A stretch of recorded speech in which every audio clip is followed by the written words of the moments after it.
Hello student, मैं आपका अपना डीएस गुरु और आज हम बात करते हैं प्यारे बच्चों हमारी नई एक्सरसाइज जो है त्रिभुज ट्रायंगल्स, इसके बारे में हम बात करते हैं। तो सबसे पहले आइए हम इसका जो बेसिक कॉन्सेप्ट है उसको क्लियर करते हैं। इसके माध्यम से हम आगे के पॉइंटों को क्लियर कर पाएंगे। तो सबसे पहले हम इसके जीरो लेवल से स्टार्ट करते हैं। इसकी शुरुआत करेंगे त्रिभुज के जीरो लेवल से और फिर हाई लेवल तक हम इसमें पहुंचेंगे। बहुत ही अच्छी है, बने रहिए, लगातार जुड़े रहेंगे तो ये एक्सरसाइज हमें पूर्ण रूप से समझ में आएगी, बहुत ही अच्छी इंटरेस्टिंग लगेगी और इसमें एक भी क्वेश्चन हमें मिस नहीं होगा। अब बात करते हैं इसमें सबसे पहले क्या है त्रिभुज ट्रायंगल्स। तो क्या दे रखा है, त्रिभुज होता क्या है। सबसे पहले तो हमें इसकी डेफिनेशन पढ़नी है। तो त्रिभुज क्या है बच्चों, तीन रेखाखंड, क्या है, तीन रेखाखंडों से घिरी बंद आकृति को ट्रायंगल कहते हैं। क्या कहा इसमें हमने कि तीन रेखाखंडों से घिरी हुई बंद आकृति, ऐसे बोल सकते हो, या तीन भुजाओं से घिरी हुई बंद बंद वक्र आकृति को क्या बोलते हैं हम, त्रिभुज बोलते हैं। क्या बोलते हैं, त्रिभुज। तो बात करते हैं इसमें क्या है, ये हमारी तीन रेखाखंड है, ये पहला, ये दूसरा और ये हो गया हमारा तीसरा। तो तीनों से घिरी हुई है। अब इसमें देखो बच्चों, सबसे पहले क्या है, जैसे ये क्या है, इसके अंदर ये क्या कोने हैं, इनको क्या बोलते हैं, एक नंबर फर्स्ट पर है इसमें शीर्ष कितने होते हैं, इसमें शीर्ष बराबर होते हैं तीन। कितने शीर्ष होते हैं एक त्रिभुज में, पहला शीर्ष, दूसरा शीर्ष और तीसरा शीर्ष। तो एक त्रिभुज में कितने शीर्ष होते हैं, तीन शीर्ष होते हैं। ये क्या है इसमें प्यारे बच्चों, ये कोण है। दूसरी कंडीशन क्या है, कोण कितने होते हैं इसमें, कोण भी कितने होते हैं, तीन होते हैं। कोण भी कितने होते हैं इसके अंदर, तीन होते हैं। तीसरी कंडीशन क्या है, इसमें भुजाएं कितनी होती है, या रेखाखंड कितने होते हैं, तो भुजाएं कितनी होती हैं इसके अंदर, तीन तीन चलती है। क्या क्या है, तीन तीन कंडीशन है। अब बात करते हैं इसमें, ये हमारा त्रिभुज है। अब जो त्रिभुज है उसका जो क्षेत्रफल होता है वो क्या होता है प्यारे बच्चों, तो ये हमें बहुत ज्यादा काम आने वाला है कि त्रिभुज का क्षेत्रफल, ठीक है, क्योंकि अब हम पढ़ेंगे इसमें बेसिक प्रोपोर्शनल थ्योरम पढ़ेंगे अभी कुछ ही देर बाद में। इसमें जो हम प्रीमे पढ़ेंगे 6.1 वो है बेसिक प्रोपोर्शनल थ्योरम। तो इसके अंदर क्या है, त्रिभुज का क्षेत्रफल काम आएगा। तो त्रिभुज का क्षेत्रफल क्या होता है, 1/2 आधार इंटू ऊंचाई। क्या होता है प्यारे बच्चों, आधार इंटू ऊंचाई होती है। त्रिभुज का क्षेत्रफल क्या होता है, 1/2 आधार इंटू ऊंचाई। अब हम इसमें बात करते हैं कि जो त्रिभुज होता है इसके अंदर कोणों का योगफल क्या होता है। तो क्या होता है, त्रिभुज के अंत्य कोणों का जो योगफल होता है प्यारे बच्चों वो कितना होता है, 180 होता है। कितना होता है, 180। जैसे ये हमारा ए हो गया, ये बी हो गया और ये क्या हो गया हमारा सी हो गया। तो इसमें क्या कर सकते हैं, जैसे कोण ए प्लस कोण बी प्लस कोण सी बराबर 180। क्या होता है, 180। और हमें त्रिभुज के अंत्य कोणों का जो योगफल होता है उसको क्या बोल सकते हैं हम, एंगल सम प्रॉपर्टी। क्या बोलते हैं, एंगल सम प्रॉपर्टी। त्रिभुज के अंतराभिमुख कोणों का योगफल, मतलब जो अंदर के जो कोण होते हैं वो त्रिभुज के, उन तीनों कोणों का योगफल कितना होता है, 180 होता है प्यारे बच्चों। कितना होता है, 180 होता है। ये याद रखना क्योंकि इससे हमारा कोई क्वेश्चन हल होंगे आगे चल के। नेक्स्ट कंडीशन क्या है, हम पढ़ेंगे इसके अंदर, क्या पढ़ेंगे, त्रिभुज के प्रकार। क्या पढ़ेंगे इसमें, त्रिभुज के प्रकार। तो टाइप्स ऑफ ट्रायंगल, त्रिभुज के प्रकार कौन कौन, कितने प्रकार के त्रिभुज हैं। तो हम सबसे पहले पढ़ेंगे इसके अंदर त्रिभुज है तो उसमें बात करेंगे, पहला कौन सा है, समबाहु त्रिभुज। कौन सा त्रिभुज है, समबाहु त्रिभुज है। दूसरा है कौन सा है, समद्विबाहु है, समद्विबाहु त्रिभुज है।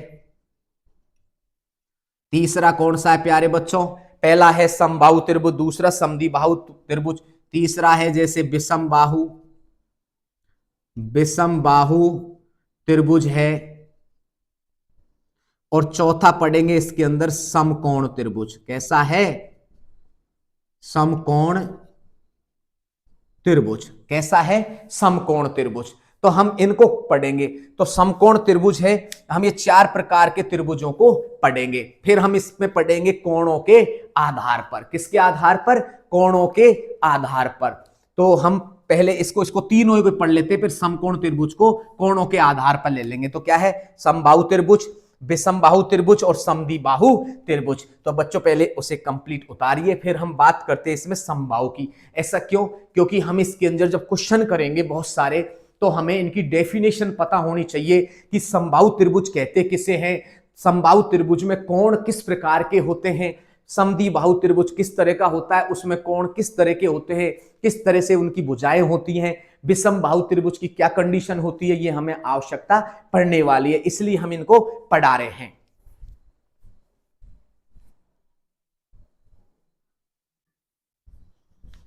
अब बात करते हैं इसके अंदर, पहला है त्रिभुज के प्रकार। तो नंबर फर्स्ट पर किसकी बात करेंगे? हम बात करेंगे क्या प्यारे बच्चों? किसके? त्रिभुज के प्रकार। ठीक है, इसमें हम पहले नंबर पर किसकी बात करेंगे प्यारे बच्चों? पहले नंबर पे बात करेंगे समबाहु त्रिभुज की। कैसा त्रिभुज? समबाहु त्रिभुज। इससे बहुत सारे क्वेश्चन होंगे, तो हमें इसकी डेफिनेशन पता होनी चाहिए, इसके बारे में पता होना चाहिए समबाहु त्रिभुज होता क्या है। जिसकी क्या? तीनों भुजाएं,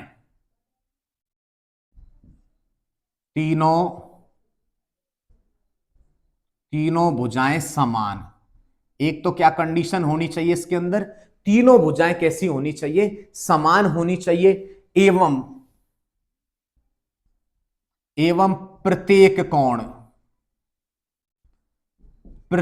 कोण 60 डिग्री का 60 डिग्री हो, उसे क्या कहते हैं प्यारे बच्चों? उसे बोलते हैं समबाहु त्रिभुज। क्या बोलते हैं उसे? समबाहु त्रिभुज कहते हैं। समझ में आया होगा? मतलब क्या? तीनों भुजाएं समान होनी चाहिए। जैसे मैंने यहां पर एक त्रिभुज ले लेते हैं बच्चों। क्या ले लेते हैं?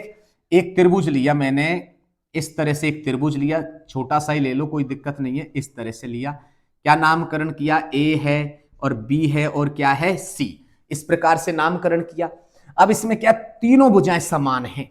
जैसे ये भुजा x है तो ये भुजा भी x है, ये भुजा भी क्या है? x है। अब x की जगह कुछ भी मान सकते हो, या 2 2 2 इस तरह से हो सकती है, 4 4 4, ठीक है, 5 5 5, मतलब बराबर होनी चाहिए। x का मान कुछ भी हो सकता है, जैसे x बराबर क्या रख दो? 4 रख दो, कुछ भी रख सकते हो, dot dot dot dot dot. x बराबर 1 रख सकते हो, तो इसमें ये लिख सकते हो क्या है कि 1 2 3 4, कुछ भी हो सकता है x का। ठीक है, तो इसमें रखेंगे तो ये पूरी भुजाएं आपस में क्या होंगी? बराबर।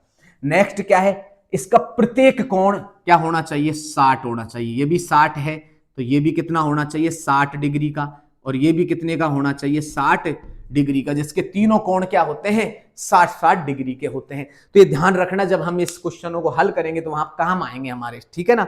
दूसरा क्या है प्यारे बच्चों? दूसरा है हमारा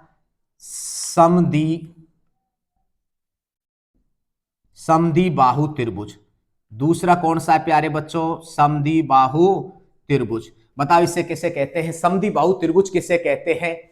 दो भुजाएं, और क्या है कि दो भुजाएं समान। क्या होनी चाहिए? दो भुजाएं समान, मतलब जिसकी दो भुजाएं क्या हैं? समान, और उनके सम्मुख कोण क्या होते हैं? बराबर हो, उसे क्या कहते हैं? समद्विबाहु। क्या कहते हैं? समद्विबाहु त्रिभुज कहते हैं प्यारे बच्चों। समझ में आया कि नहीं आया? देखो क्या कह रहा है कि दो भुजाएं समान होनी चाहिए जिसके अंदर। तो इस तरह से एक त्रिभुज लिया मैंने, ये ए है, ये बी है और ये क्या है, सी है। अब ये दोनों भुजा, जैसे ये 4 है और ये भुजा भी क्या 4 है, जब इसकी दो भुजाएं बराबर है तो इसके सम्मुख, इस भुजा के सामने वाला ये कोण, ये क्या होगा, जैसे ये क्या आपस में क्या है, ये क्या है, जैसे बराबर है ये, ठीक है, ये क्या हो गया, बराबर हो गया।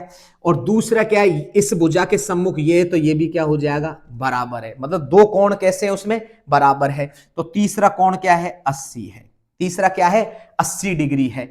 क्या है, 80 डिग्री। दो 50 है तो तीसरा अपने आप ही 80 हो जाएगा, क्योंकि त्रिभुज के तीनों कोणों का योगफल का क्या होता है, 180 होता है, एंगल सम प्रॉपर्टी। तो 50 50 100 और ये हो गया हमारा 180। तो समझ में आया होगा आपको कि समद्विबाहु त्रिभुज किसे कहते हैं, समबाहु त्रिभुज किसे कहते हैं। अब हमारा तीसरा है जो क्या है, विषमबाहु त्रिभुज, उसके बारे में बात करते हैं। इनको कंप्लीट पहले उतारो।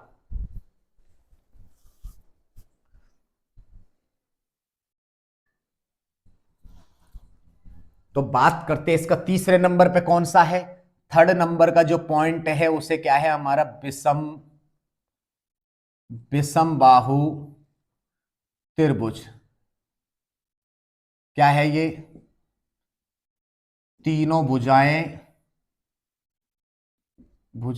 एवं तीनों कोण अलग अलग हो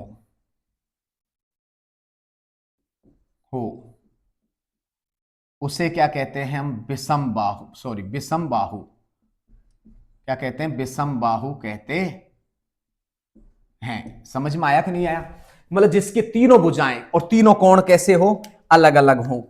जैसे एक इस तरह से एक आकृति ले लीजिए प्यारे बच्चों,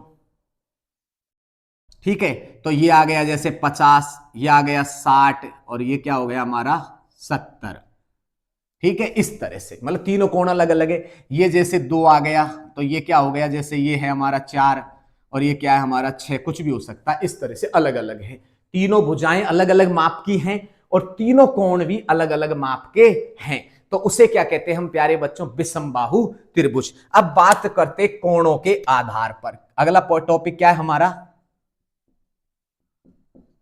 कोणों के आधार पर त्रिभुज। अगला क्या है, कोणों के आधार पर त्रिभुज। तो नंबर फर्स्ट पर बात करेंगे प्यारे बच्चों, क्या है, न्यून कोण त्रिभुज। कैसा होता है, न्यून कोण त्रिभुज। अब इन्हें हमें पढ़ना इस तरह से है क्योंकि इनको हमें थोड़ा सा डिटेल में जानकारी लेनी है, इसलिए हमें इनको पढ़ा रहे हैं, ठीक है। तो न्यून कोण त्रिभुज क्या होता है, एक्यूट एंगल, है ना। अब इसको बताओ क्या बोलते हैं, कि तीनों कोण क्या हो, तीनों कोण 90 डिग्री से कम हो, क्या हो, कम हो, उसे क्या कहते हैं, न्यून कोण, न्यून कोण त्रिभुज कहते हैं। समझ में आया कि नहीं आया प्यारे बच्चों, क्या कहा कि तीनों कोण 90 डिग्री से कम हो। तीनों कोण कैसे होने चाहिए, 90 डिग्री से कम होने चाहिए। तो तीनों कोणों का मान है हमारा क्या है, किस प्रकार से एक त्रिभुज खींच लो, तीनों कोणों का योगफल 90 डिग्री से कम होना चाहिए। जैसे कोई 80 हो गया, कोई 60 हो गया, कितना हो गया ये, और ये तीनों का जैसे ये भी 60 है, कोई फर्क नहीं पड़ता, कुछ भी ले सकते हो। मतलब न्यून कोण त्रिभुज है जिसमें तीनों कोणों का योगफल क्या हो, 90 डिग्री से कम होना चाहिए। मतलब कोई भी कोण 90 डिग्री नहीं होना चाहिए, ये ध्यान रखना है। तो इसे बोलते हैं हम न्यून कोण त्रिभुज। दूसरा क्या है प्यारे बच्चों हमारा, दूसरा जो हमारा है नेक्स्ट पॉइंट है उसे क्या बोलते हैं, अधिक कोण त्रिभुज। क्या है, अधिक कोण त्रिभुज। अधिक कोण त्रिभुज क्या होता है, जिसका एक कोण 90 डिग्री से बड़ा हो। क्या है, जिसका एक कोण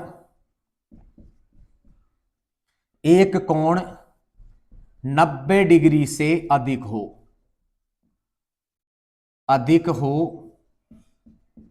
उसे अधिक कोण कहते हैं। क्या कहते हैं, क्या कहते हैं उसे, अधिक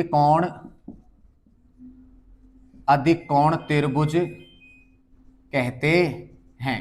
तो प्यारे बच्चों, जिसका एक कोण 90 डिग्री से कैसा हो, अधिक हो। अब इसके लिए डायग्राम क्या होगा कि 90 डिग्री से अधिक होना चाहिए। तो देखो बच्चों, ये हमारी इस तरह की स्थिति है, तो 90 डिग्री तो देखो इस तरह से होता है, ये 90 डिग्री होता है ना, तो इससे अधिक होना चाहिए, मतलब इस तरह से होना चाहिए, मतलब ये 90 डिग्री से क्या होगा, अधिक होना चाहिए। तो इसे बोलते हैं अधिक कोण त्रिभुज। कैसा त्रिभुज बोलते हैं इसे, अधिक कोण त्रिभुज। जैसे ए है, ये हो गया बी, और ये क्या हो गया सी। जैसे ये हो गया प्यारे बच्चों 130 हो गया, ये कितना हो गया 130, 130 और ये 20 50, और 50 और ये कितना हो गया 30 डिग्री। तो इस तरह का जो होता है वो अधिक कोण त्रिभुज कहलाता है। अब इसमें प्यारे बच्चों ध्यान रखना, जो हम बेसिक प्रोपोर्शनल थ्योरम पढ़ेंगे वहां पर हम इस तरह का एक ट्रायंगल आएगा हमारे को, जब वहां पर हम एक अधिक कोण त्रिभुज होगा तो उसको हमें एक समकोण त्रिभुज बनाना पड़ेगा। तो उसके लिए क्या करना पड़ेगा, यहां पर देखो समकोण त्रिभुज के लिए इस तरह से डॉट डॉट डॉट डॉट करेंगे, तो ये इस तरह से अगर इसको मिला देंगे तो ये क्या हो जाएगा, हमारा समकोण त्रिभुज हो जाएगा। ये क्या हो जाएगा हमारा बाद में समकोण हो जाएगा। जो उसको याद रखना, तुम बहुत ज्यादा काम आने वाला है, ये पॉइंट ध्यान रखना, ठीक है। तो इसके बाहर भी हम 90 डिग्री का कोण बना सकते हैं, कि अधिक कोण त्रिभुज के बाहर हम 90 डिग्री का कोण बना सकते हैं, ठीक है। नेक्स्ट कंडीशन क्या है हमारी प्यारे बच्चों, नेक्स्ट है हमारा तीसरा पॉइंट है, वो क्या है, तीसरा जो पॉइंट है हमारा, यहां ले लेते हैं। चलो तीसरा पॉइंट क्या है, चलो तीसरा पॉइंट हम नेक्स्ट उसमें लेंगे, पहले इसको उतारो कंप्लीटली।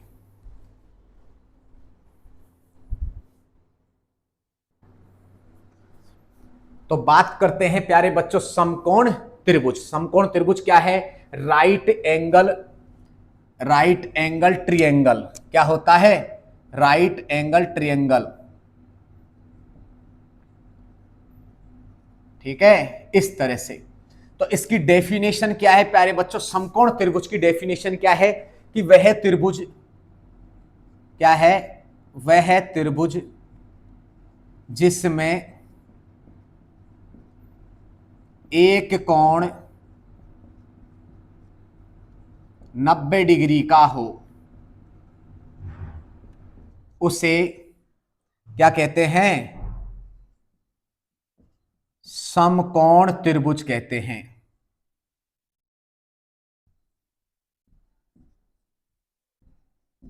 समकोण त्रिभुज कहते हैं। क्या होता है, जिसमें एक कोण क्या होता है प्यारे बच्चों, 90 डिग्री का हो। एक कोण क्या होना चाहिए, 90 डिग्री का होना चाहिए। तो इस तरह से हम इसमें एक कोण क्या होना चाहिए, हमारा 90 डिग्री का होना चाहिए। देखो ये क्या है, त्रिभुज एबीसी दे रखा है, एबीसी दे रखा है।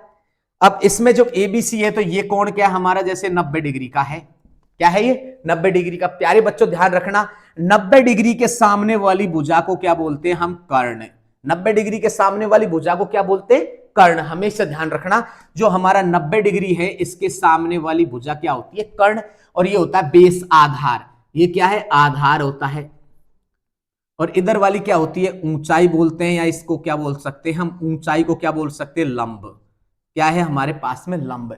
तो त्रिभुज एबीसी क्या है, त्रिभुज एबीसी में, कौन से त्रिभुज में, त्रिभुज एबीसी में। बताओ कोण बी क्या है प्यारे बच्चों, कोण बी बराबर है 90 डिग्री।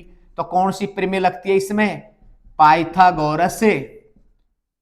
पाइथागोरस प्रमेय। इसको ध्यान रखना, ये सबसे ज्यादा यूज होने वाली प्रमेय है, पाइथागोरस प्रमेय। क्या होता है कि कर्ण का स्क्वायर, उसकी शेष मतलब एक भुजा का स्क्वायर उसकी शेष दो भुजाओं के वर्गों के स्क्वायर के बराबर होता है, उनके वर्गों के योगफल के बराबर होता है, उसे पाइथागोरस प्रमेय कहते हैं। क्या कहा मैंने कि किसी त्रिभुज की सबसे बड़ी भुजा का वर्ग, सबसे बड़ी भुजा का वर्ग शेष दो भुजाओं के वर्गों के योगफल के बराबर होता है, उसे क्या बोलते हैं, पाइथागोरस प्रमेय। क्या कहा, पाइथागोरस प्रमेय। तो पाइथागोरस किसे कहते हैं, पाइथागोरस प्रमेय क्या है प्यारे बच्चों, पाइथागोरस क्या है, तो पाइथागोरस क्या है कि किसी त्रिभुज में सबसे सबसे बड़ी भुजा, सबसे बड़ी भुजा का वर्ग क्या है बच्चों? सबसे बड़ी भुजा का वर्ग शेष दो भुजाओं के वर्गों का योग पाइथागोरस कहलाता है। पाइथागोरस कहलाता है। समझे कि नहीं समझे प्यारे बच्चों? क्या कहा मैंने कि किसी त्रिभुज की सबसे बड़ी भुजा, बताओ सबसे बड़ी भुजा कौन सी है? यही तो होती है, कर्ण को सबसे बड़ी भुजा बोलते हैं। ये कौन सी भुजा है? सबसे बड़ी भुजा है ये, ठीक है। कर्ण को सबसे बड़ी भुजा कहा जाता है। तो क्या हो जाता है? कर्ण का स्क्वायर। कर्ण का क्या होता है? स्क्वायर। शेष दो भुजाओं का वर्ग क्या करेंगे? जैसे आधार का वर्ग कर दिया, स्क्वायर कर दिया, ठीक है, या आधार का, और ये क्या है हमारा? लंब का स्क्वायर का योगफल। तो इनको क्या है? इस तरह से। तो ये होती है प्यारे बच्चों हमारी पाइथागोरस त्रिमेय, जिसकी हमें आवश्यकता पड़ने वाली है। बहुत इंटरेस्टिंग कमाल का पॉइंट है ये। इस पॉइंट को याद रखना, क्योंकि ये पॉइंट बार बार पूछा जाता है, बार बार इससे रिलेटिव क्या होते हैं? क्वेश्चन आते हैं, ठीक है। अब हम बात करते हैं इसकी नेक्स्ट कंडीशन की।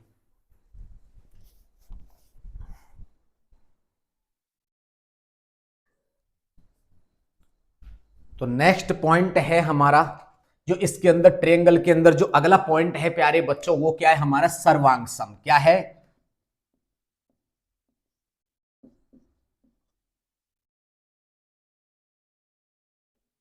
सर्वांग सम त्रिभुज, सर्वांग सम आकृति। सर्वांग सम आकृति किसे कहते हैं प्यारे बच्चों? ये समझने की कोशिश करना। सर्वांग सम क्या होती है कि समान आकार, समान आकार। एक तो क्या है? समान आकार। आकार को क्या बोलते हैं? शेप, ठीक है। समान आकार और क्या है? समान आकार और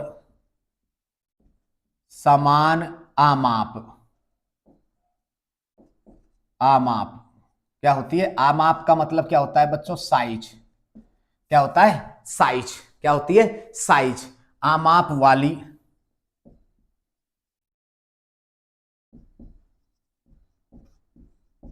आकृतियों ही क्या होती है? सर्वांग सम कहलाती हैं। क्या कहा बच्चों इसमें? देखो ये बहुत ही कमाल का टॉपिक है, बहुत ही कमाल का पॉइंट है। क्या है? सर्वांग समाकृति। सर्वांग समाकृति क्या कहते हैं? समान आकार होना चाहिए, और क्या होता है? समान आमाप, मतलब उसकी साइज भी क्या होनी चाहिए? समान। आकृति सर्वांग सम कहलाती है। अब सर्वांग सम होती कैसे है? देखो इसको बोलते हैं सर्वांग सम का मतलब क्या होता है? एक चीज को समझो, सर्वांग सम का अर्थ बिल्कुल गंवार भाषा में क्या होता है? सरल भाषा में जो हमारा सर्वांग सम है उसका अर्थ क्या होता है प्यारे बच्चों? सर्वांग सम का मतलब होता है फोटोकॉपी। क्या होता है? Photo copy. फोटोकॉपी जानिए, जैसे हम किसी आधार कार्ड की हम फोटोकॉपी कराते हैं तो उसके बाद में वो वैसी की वैसी आकृति आती है कि नहीं आती? वैसी की वैसी निकलती है उसमें से, तो उससे ही बोलते हैं सर्वांग सम। जैसे हम आकृति ले लो कोई भी, जैसे एक व्रत लिया हमने, क्या लिया? ये व्रत लिए दो हमने, ठीक है। तो ये दोनों व्रत लिए, दो त्रिभुज ले लो। क्या लिए? दो त्रिभुज ले लिए हमने, ठीक है। कुछ भी ले सकते हो, व्रत ले सकते हो, कुछ भी ले सकते हो इस तरह से।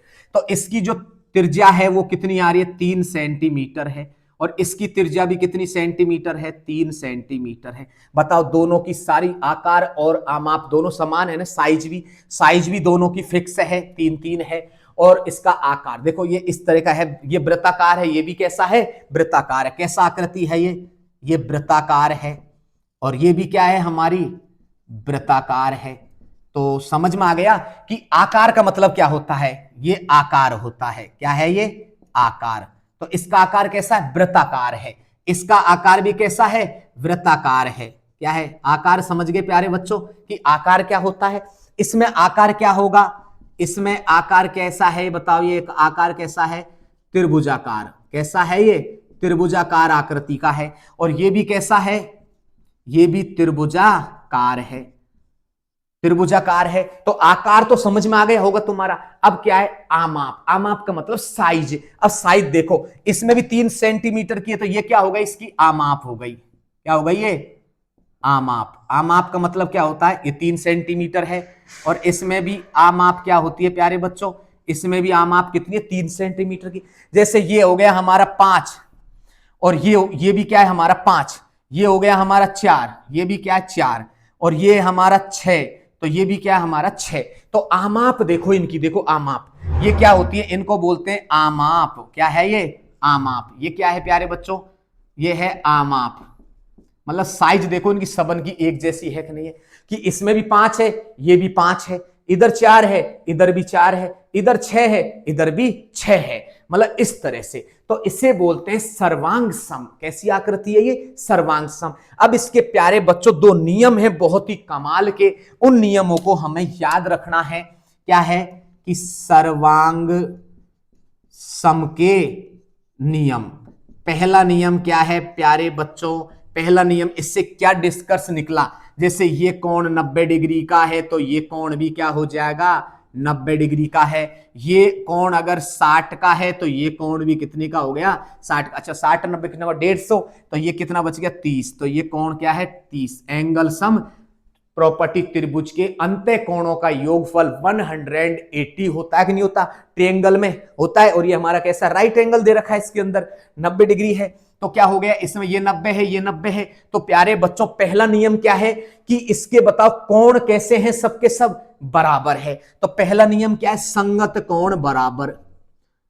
संगत कोण कैसे होते हैं, बराबर होते हैं।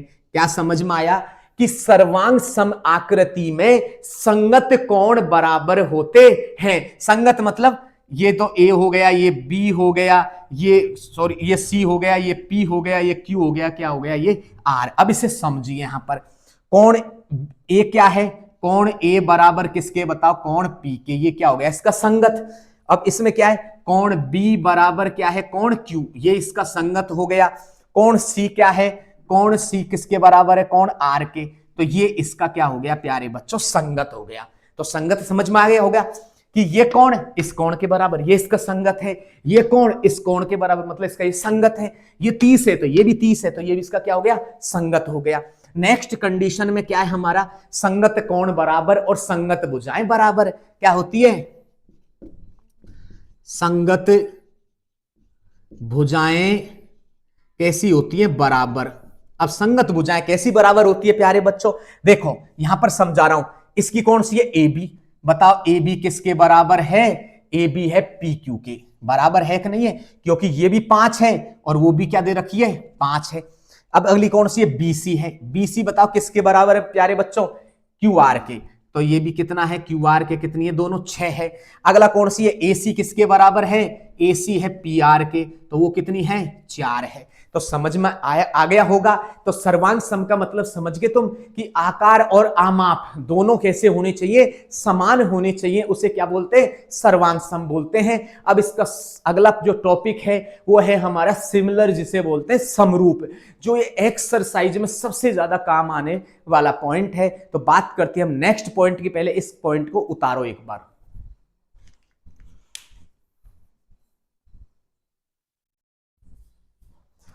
अब बात करते हैं प्यारे बच्चों हम समरूप आकृति। समरूप आकृति क्या होती है, जो क्या होता है, समान तो क्या होता है, आकार।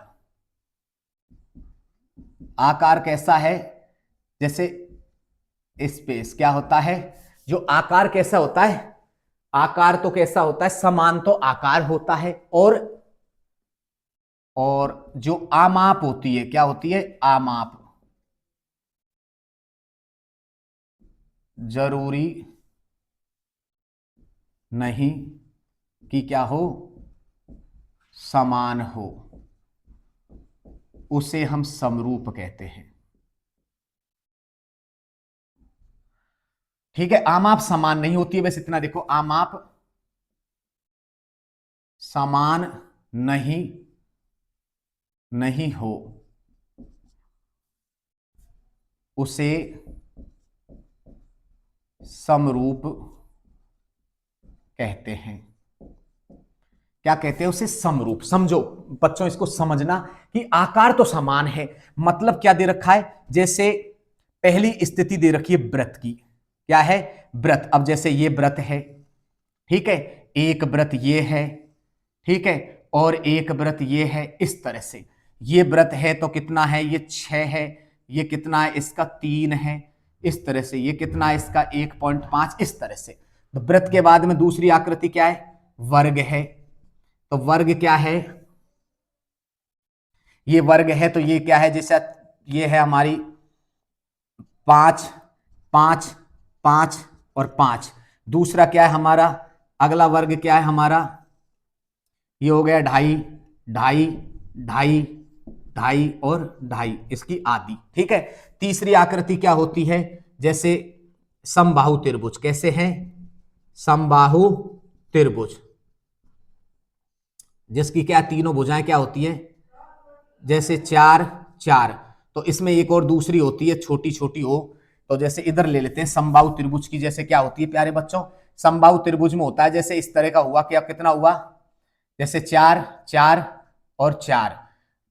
और दूसरी हो गई इसमें क्या? जैसे 2, 2 और 2। अब देखो, सबसे पहले मैंने एक एक पॉइंट लिखा। अब देखो इसमें इस डायग्राम से, ये वृत्त है, वर्ग है और समबाहु त्रिभुज है। ये संसार की 3 ऐसी आकृति है, ये अपने आप में क्या होती है? समरूप होती हैं, क्योंकि आकार तो इनका देखो, ये भी वृत्ताकार है, ये भी वृत्ताकार है, और ये भी क्या है? वृत्ताकार है। कैसी आकृति है ये? वृत्ताकार है। ये भी कैसी है? वृत्ताकार है। ये सब वृत्ताकार है। ये क्या है? वर्गाकार है। ये क्या है? वर्गाकार है, वर्गाकार है ना। और ये कैसी है? ये त्रिभुजाकार है। कैसी है ये?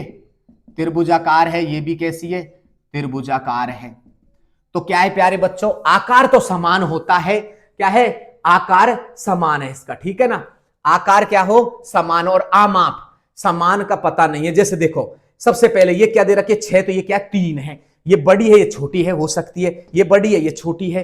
तो इसमें 2 नियम निकलते हैं प्यारे बच्चों। क्या है? समरूप, समरूप आकृति के नियम। पहला क्या है? पहला तो है इसमें ए संगत कोण बराबर। कैसे होते हैं? संगत कोण क्या होते हैं? बराबर। पूछो क्यों?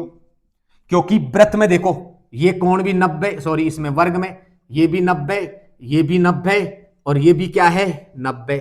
इसमें देखो, ये भी क्या है? 90, ये भी क्या है? 90, ये भी क्या है? 90, और ये भी क्या है? 90। त्रिभुज में देखो प्यारे बच्चों, ये समबाहु त्रिभुज है, सब में 60 है, 60 है, और क्या है? इसमें भी 60 है, 60 है, 60 है, और ये 60 है। इसमें देखो कितना कोण होता है? संपूर्ण 360 डिग्री होता है। इसमें भी 360 डिग्री है कि नहीं है? तो संगत कोण तो सब कैसे होते हैं? बराबर होते हैं। बी क्या होती है? संगत भुजाएं। क्या होती है? संगत भुजाएं, भुजाएं समानुपाती, समानुपाती हो सकती हैं या अनुक्रमानुपाती। क्या हो सकती है? अनुक्रमानुपाती, मतलब बटे में। जैसे ये लिया 5, जैसे ये छोटी वाली लिया हमने, क्या लिया? जैसे जैसे ये ले लिया 2.5/5, तो ये कितना आ गया? 1/2 आ गया। 1/2 आया कि नहीं आया? क्योंकि इसमें ये निकाल दो, और इसको 25 25 25 दूनी 50, 1/2 आ गया। इसकी दूसरी कोई सी भुजा ले लो, सबका जो संगत समानुपाती होती है, क्या होती है? जो संगत भुजाओं का जो अनुपात होता है प्यारे बच्चों, वो कैसा होता है? समानुपाती होता है।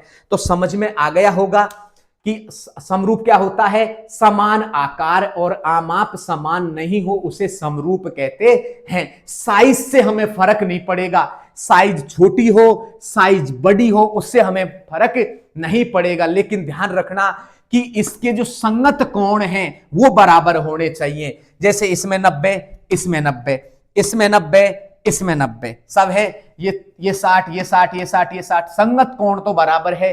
चाहे आकृति सर्वांग सम हो, चाहे आकृति समरूप हो, सबन में संगत कोण तो कैसे होते हैं प्यारे बच्चों?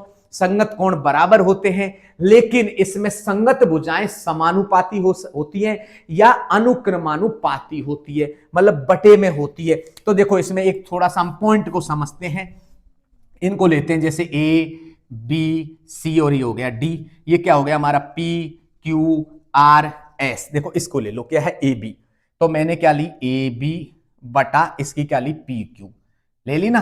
तो देखो दूसरी कौन सी लेंगे, बी सी है, तो कौन सी है बी सी बटा क्या हो जाएगा, यहां हो जाएगा क्यू आर।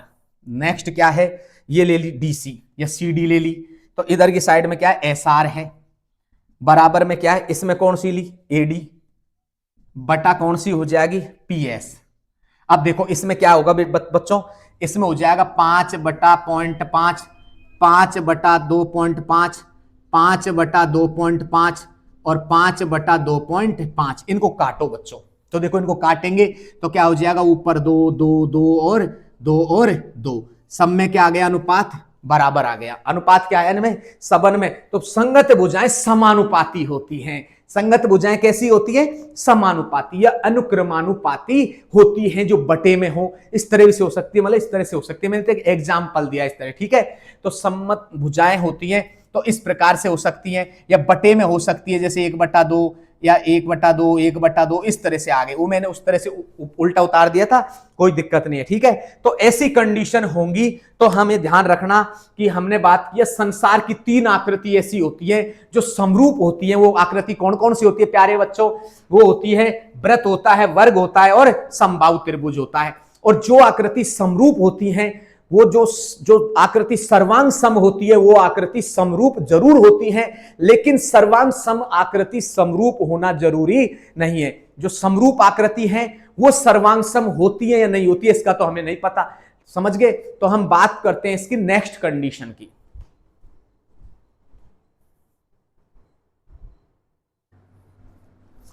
तो बात करते हैं प्यारे बच्चों, देखो 2 नोट डाल दो, 2 पॉइंटों में क्या लगाना है, हमें नोट लगाना है। पहला क्या है कि सर्वांग सम आकृति, सर्वांग